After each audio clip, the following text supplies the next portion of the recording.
Imagine being caught in the middle of a raging storm, waves higher than houses, the sound of thunder shaking the heavens and no escape in sight.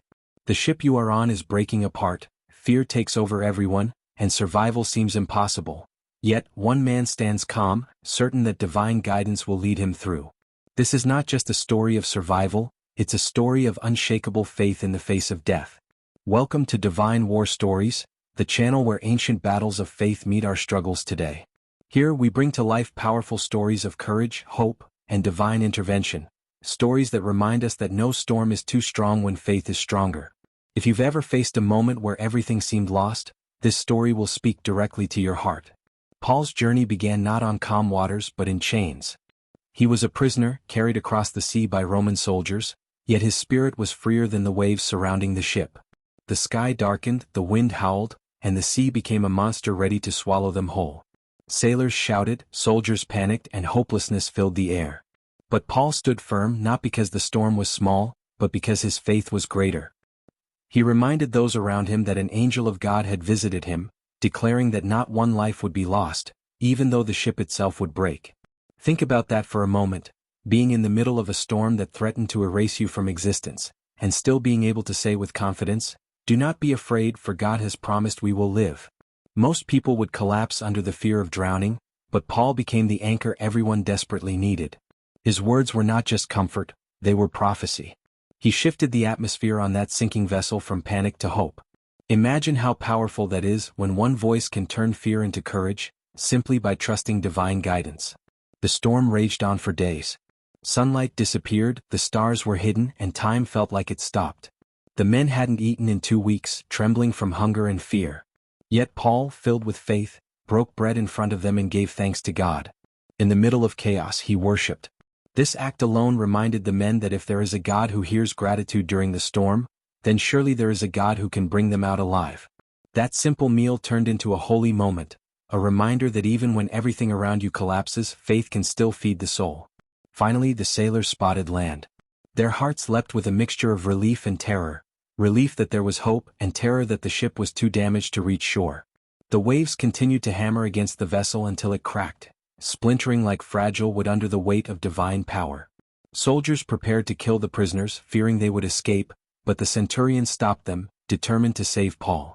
This moment showed how God's favor protected him, even in the eyes of those who held him captive. As the ship tore apart, the men jumped into the violent waters, some clinging to broken pieces of wood, others swimming with all their strength. Every heartbeat was a war drum, every wave a new enemy. But just as Paul had declared, not one life was lost. The island of Malta welcomed them, strangers who had escaped the impossible. And there, drenched and exhausted, Paul stood as living proof that divine promises are never broken. His survival wasn't just about reaching land, it was about proving that no storm can drown the purpose of God. This story isn't only about ancient history, it's about you. Because storms come in many forms. Maybe your storm is financial, maybe it's the loss of someone you love, maybe it's the crushing weight of anxiety. Just like Paul, you might feel like the ship you're on is breaking apart and survival feels impossible. But Paul's faith reminds us that even when everything collapses, you can still stand because God's promises do not sink. His calmness in chaos is the same calmness available to you today. Imagine how different life would be if, instead of giving in to fear, you held on to divine promises like Paul. When he declared, "Not a life will be lost," he wasn't speaking from wishful thinking. He was declaring what heaven had already sealed. That's what faith does. It borrows strength from what is unseen and plants it in the middle of what looks hopeless. When you walk with faith, you carry peace that no storm can shake, because you know your story isn't over, even when the ship breaks apart. Paul's survival was not about luck. It was about destiny. He had to reach Rome, he had to testify, and no storm could stop that mission. And the same is true for you. There is a destiny over your life that no wave, no thunder, no betrayal, and no failure can erase. Sometimes the ship has to break so you can discover that you were never meant to rely on the ship in the first place, but on the God who commands the seas. Paul didn't survive because the wood held him up. He survived because faith carried him further than fear ever could. On the island of Malta, Paul not only survived but he thrived.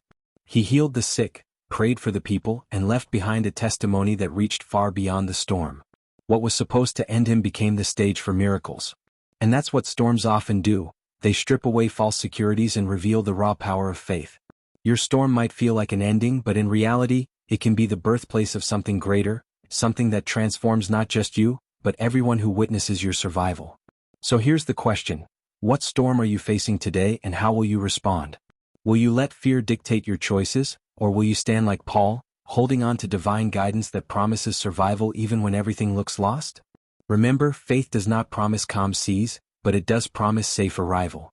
And like Paul, your survival is not just about you, it's about everyone who will see your story and find hope because of it. The storm you're in today may just be the testimony that saves someone tomorrow.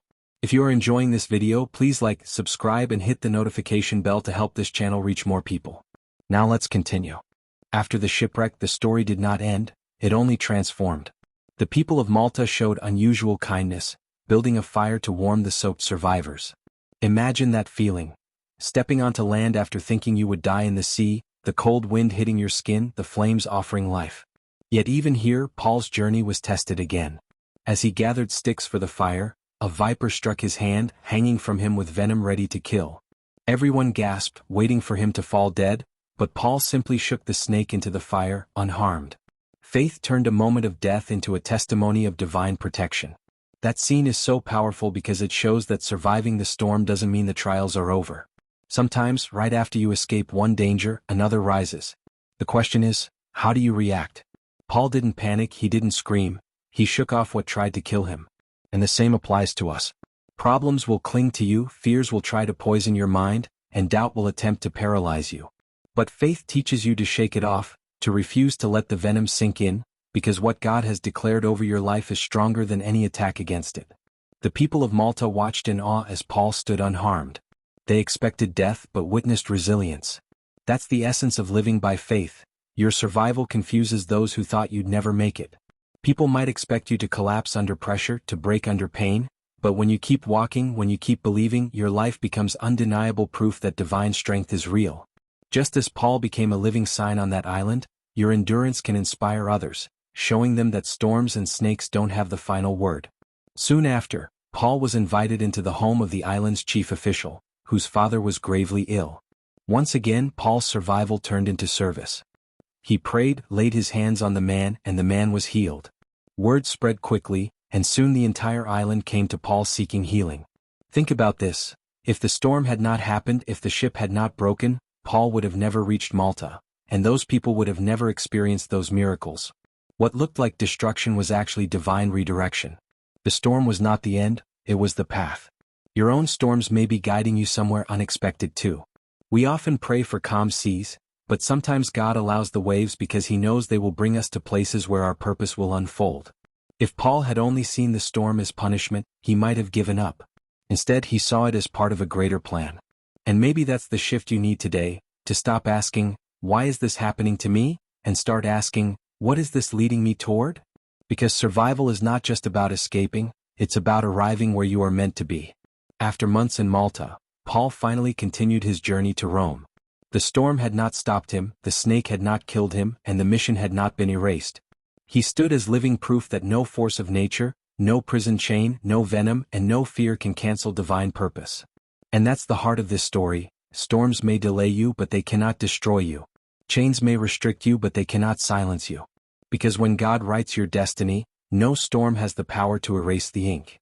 For us today, Paul's survival is more than history, it's a mirror. It challenges us to ask, how do we face our storms? Do we sink into fear or do we rise with faith? Do we see every setback as the end, or do we trust that even broken pieces of the ship can carry us to shore? Faith doesn't deny the storm, it declares that the storm is not final.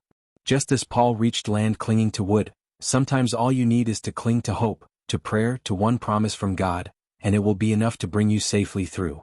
Think of the people on that ship who survived because Paul believed. That's another lesson. Your faith is not only for you but for those around you. When you choose to trust, when you refuse to fear, you become an anchor for others. Families, friends, even strangers can draw strength from your resilience. Paul's confidence gave courage to soldiers and prisoners alike. In the same way, your survival may inspire someone who feels like giving up. Your storm might become someone else's rescue. And so, the story of Paul's shipwreck is not just about storms, snakes, or survival, it's about destiny. It's about the unstoppable nature of divine purpose, the strength found in faith, and the miracles born in the middle of chaos. It teaches us that the ship may break but the promise does not. It reminds us that sometimes, the very things that seem designed to destroy us are the things that carry us exactly where we need to be. The storm was not an interruption, it was part of the journey. So, if you are facing waves today, remember Paul. Remember that survival is not luck, it's guidance. Remember that the storm cannot cancel what God has planned. And remember that your survival carries a message greater than yourself. Hold on even if all you have left is broken pieces. Shake off the venom of fear, and walk forward knowing that purpose cannot drown. If this story spoke to you, subscribe to Divine War Stories, share it with someone who needs hope, and let your own storms remind you, faith will always carry you to shore.